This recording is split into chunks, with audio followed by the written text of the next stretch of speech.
Dans cette édition, la forme de l'univers.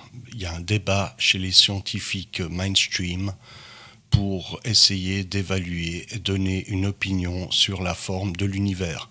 On verra que les scientifiques ne sont pas du tout à se poser la question de savoir si la Terre est plate ou sphérique, mais de savoir si l'univers est plat ou sphérique. Le rover chinois Zhurong sur Mars. Ça sera le deuxième reportage de cette édition. On aura ensuite des détails sur des exoplanètes. Vous savez que les scientifiques mainstream ont découvert des centaines de planètes au-delà de notre système solaire. Ce sont des exoplanètes.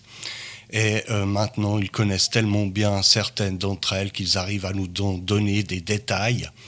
On finira avec la technologie de la NASA des années 60, 70. Ils étaient les meilleurs en technologie et ce qui leur a permis d'atteindre la Lune. Et on a retrouvé cette technologie que Don Petit, l'astronaute de la NASA, nous avait dit qu'il l'avait perdue, il l'avait égarée, cette technologie qui leur avait permis d'atteindre la Lune et qui aujourd'hui n'arrivait plus à la reproduire. C'est ce qu'il nous avait dit.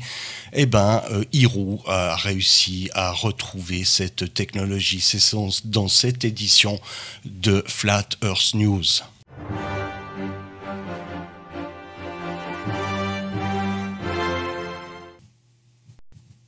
Dans le Science et Avenir de ce mois, question de la semaine, quelle est la forme de l'univers ?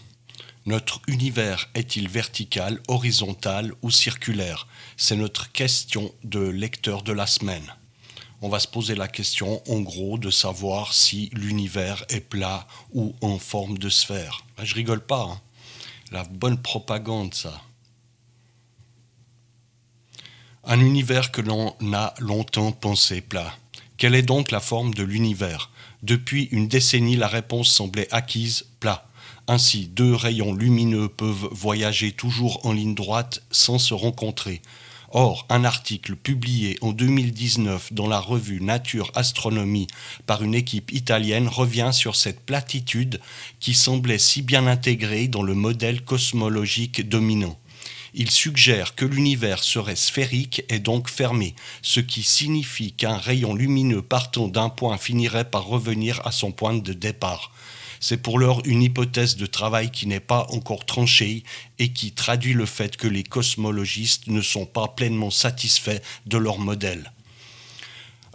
Le modèle qui est depuis utilisé par les scientifiques mainstream depuis une décennie, c'est un modèle d'un univers plat. Mais on pourrait encore discuter. C'est ce que nous donne ce premier paragraphe. Mais qui pourrait être sphérique. Pour comprendre, rappelons que la théorie de la relativité générale d'Einstein a changé notre conception de l'espace et du temps. La matière courbe l'espace et la courbure de l'espace guide la lumière. C'est dans le cadre de la relativité générale que Georges Lemaître et Alexander Friedman, indépendamment, ont imaginé trois géométries possibles en fonction du contenu de l'univers. Chaque géométrie est définie par une certaine courbure de l'espace qui peut être positive, nulle ou négative. Si la densité de matière est supérieure à une certaine valeur critique, alors l'espace a une courbure positive. L'univers pourrait être représenté comme une sphère dotée d'une géométrie qui ne nous est pas familière. Par exemple, la somme des angles d'un triangle y serait supérieure à 180 degrés. Si le modèle qu'on a là, on aurait un modèle sphérique de l'univers, les angles pourraient d'un triangle ne pas être de 180 degrés. Donc on aurait une géométrie qu'on ne connaît pas dans cet univers qu'on a là. Donc ça partirait dans le sens que ça serait quand même un univers plat. Une telle géométrie suppose un univers fermé parce que la lumière d'un astre finirait par revenir à son point de départ. C'est ce cas qui est aujourd'hui discuté dans l'article de Nature Astronomie. Même si depuis plus d'une décennie, sur la base de données de la sonde américaine VMAP et de l'Observatoire européen Planck, c'est la courbure nulle qui a la faveur des cosmologistes. Un espace à courbure nulle est la conséquence d'une densité de matière exactement égale à la densité critique. Il correspond à un univers plat. Enfin, la troisième géométrie hyperbolique, qui est celle qui correspond à une densité de matière inférieure à la densité critique. Alors l'espace est hyperbolique, que l'on pourrait représenter en forme de selle de cheval, et la somme des angles d'un triangle y est inférieure à 180 degrés, 180 degrés. Voilà les trois manières dont la science mainstream nous donne la forme de l'univers. On peut remarquer que la forme pour eux plat était la forme qui était généralement utilisée. Donc dans cet article, on nous montre que ce n'est pas parce qu'une idée est généralisée parmi les scientifiques que le mainstream va tout de suite déclasser toutes les autres idées. Dans cet article, on nous parle d'une sorte d'ouverture d'esprit que possède le milieu scientifique. Mais là, on est en train de parler de quelque chose qui n'a pas encore été fixé pour des longues périodes. On parle d'une forme de l'univers dont la science mainstream n'a pas fixé une réponse qui, après, elle ne reviendra pas dessus comme on la connaît. Alors, c'est pour montrer que les lecteurs de ce journal sont des lecteurs intelligents et ils ne se posent pas la question de savoir si la Terre est plate ou sphérique. Mais ils se sont à un niveau tellement supérieur que eux, ils en sont à se demander la forme de l'univers. C'est bien ça, c'est bien de la propagande qu'on voit ici. Dans Science et Avenir de ce mois, sur Mars, le rover Zhurong cherchera les traces d'un permafrost. Le robot chinois première astromobile non américaine sur la planète rouge réalise pour le moment des tests techniques et sera déployé d'ici quelques jours. Équipé de plusieurs instruments scientifiques, il traquera notamment la présence de glace d'eau sous le sol de Mars. Voici une vue d'artiste du rover chinois Zhurong à la surface de Mars. Qu'est-ce que ça signifie une vue d'artiste? Ça signifie que c'est du CGI fait par des computers, de la pure imagination. C'est donc un succès total pour la mission chinoise Taiwan 1. Après 3 mois de préparation, l'orbiteur qui avait été inséré en février 2021 autour de Mars a largué le 15 mai un atterrisseur de 1300 kg. Grâce à un bouclier thermique, un immense parachute et des rétrofusées activés à 100 mètres du sol, il s'est posé en douceur dans une vaste plaine de l'hémisphère nord dénommée Utopia Planitia. L'atterrisseur embarque avec lui une astromobile qui sera déployée d'ici quelques jours, le 21 ou le 22 mai 2021 vraisemblablement, le temps d'effectuer des vérifications techniques et mesures de son environnement à l'aide de 2 rampes. Toujours une vue d'artiste du rover Zhurong s'apprêtant à quitter l'attendrisseur à l'aide de 2 rampes. Premier rover non américain sur Mars. Il sera alors le premier rover non américain à déambuler sur le sol ocre et désertique de la planète rouge à quelques centaines de kilomètres de Persévérance déposée par la NASA le 18 février.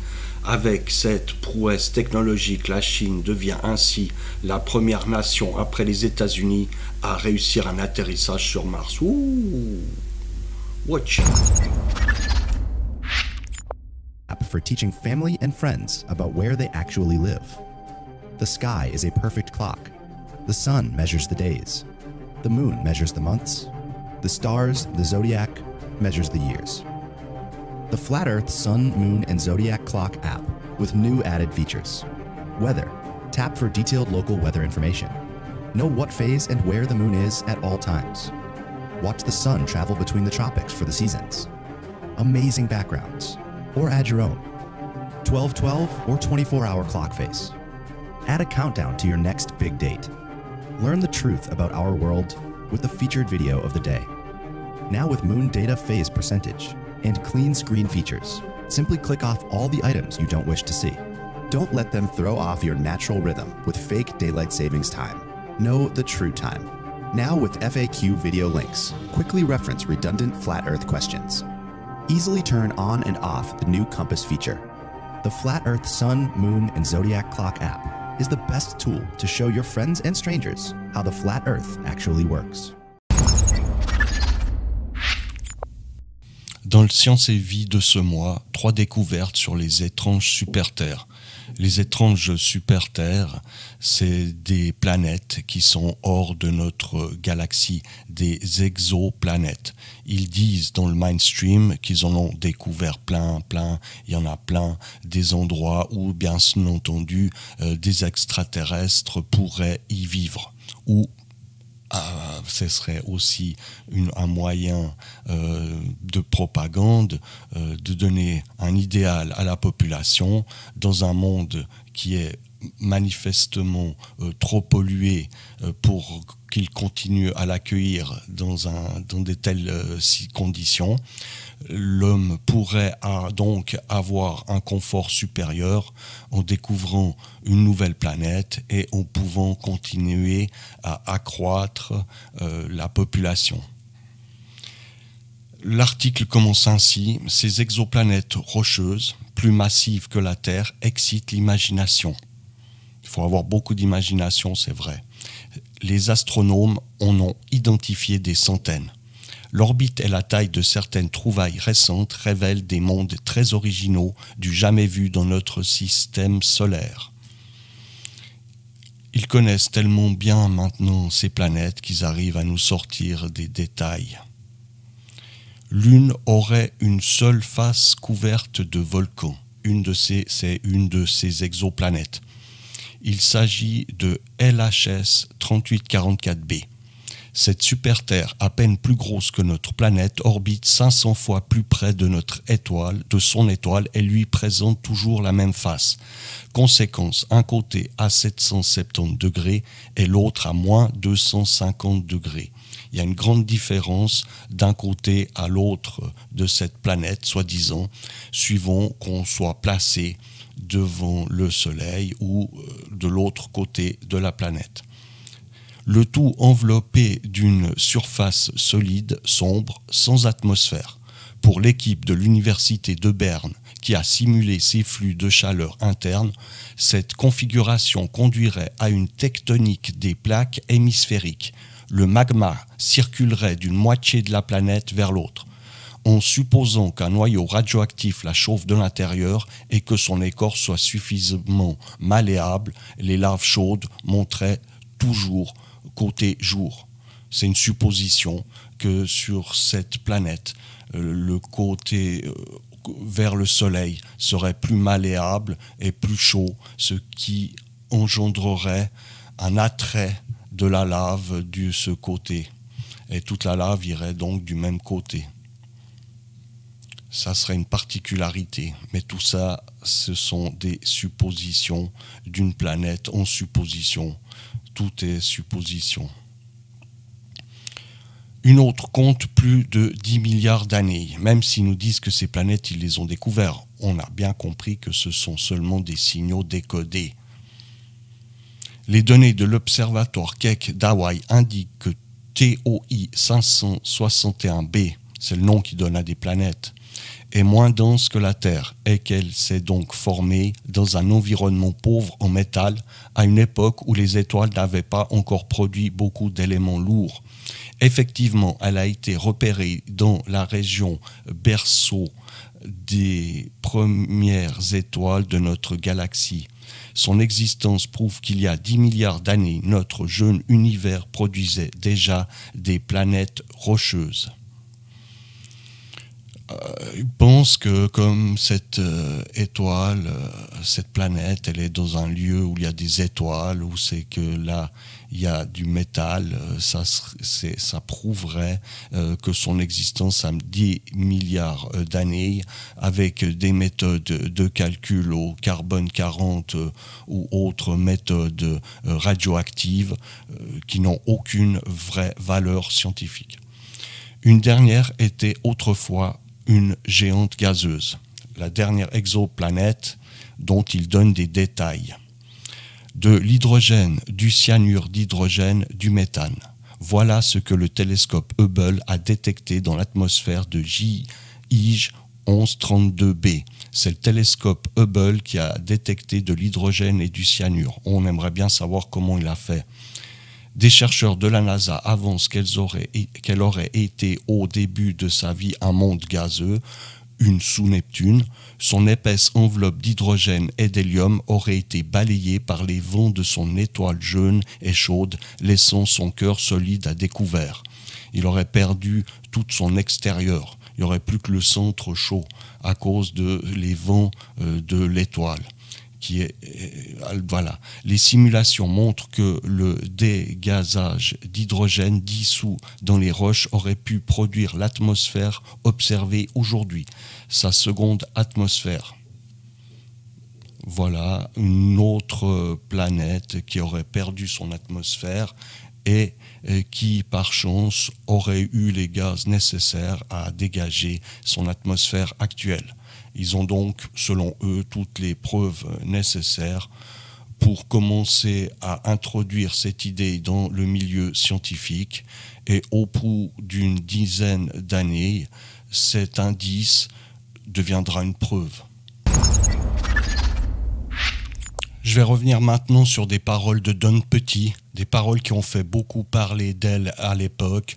Ça fait quelques années qu'il y avait eu un reportage qui était sorti de la NASA où Don Petit donnait cette déclaration qui nous avait tous bien étonnés. On retrouve ça sur notre chaîne. I'd go to the moon in a nanosecond. The problem is we don't have the technology to do that anymore. We used to, but we destroyed that technology, and it's a painful process to build it back again. Destroyed that technology, and it's a painful process to build it back again. We've been there before. Donc, Don Petit nous dit qu'il y avait la technologie de la NASA de l'époque qui était au top niveau, et ce niveau de technologie, avec le temps, ils l'ont perdu, et ils ont détruit cette technologie, et puis maintenant, ils ne peuvent plus la reconstruire, refaire la même chose.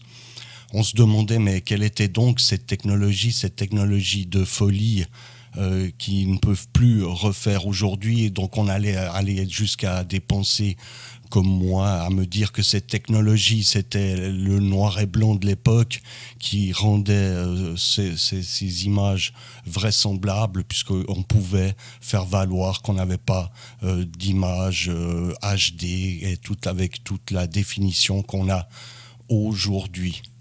Alors, quelle était donc cette technologie qu'ils ont perdue et qu'ils ne peuvent plus avoir sur la chaîne toujours de Noor for All? On a enfin trouvé la réponse par cet homme, le surplus de la NASA.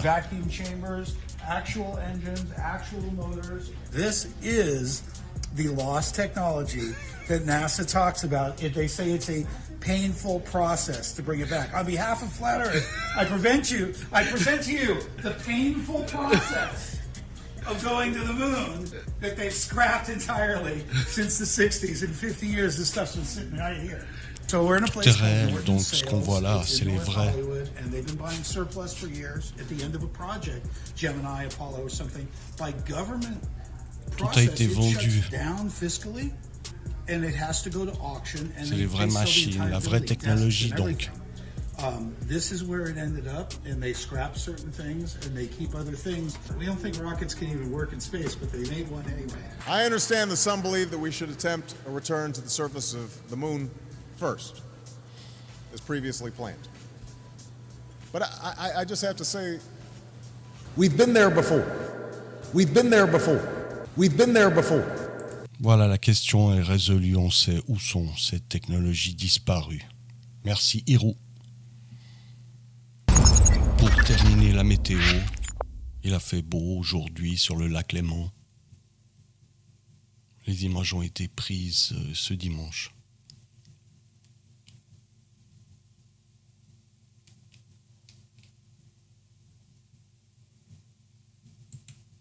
Mais ça ne va pas durer pour la semaine qui vient et même la semaine d'après. Ça continuera à avoir de la pluie pratiquement tous les jours. Merci de votre écoute de ces news pour la nouvelle formule. J'espère que ça vous a plu. Donnez-moi vos commentaires pour savoir si on continue comme ça, on s'améliore toujours. Mec, la Terre est plate.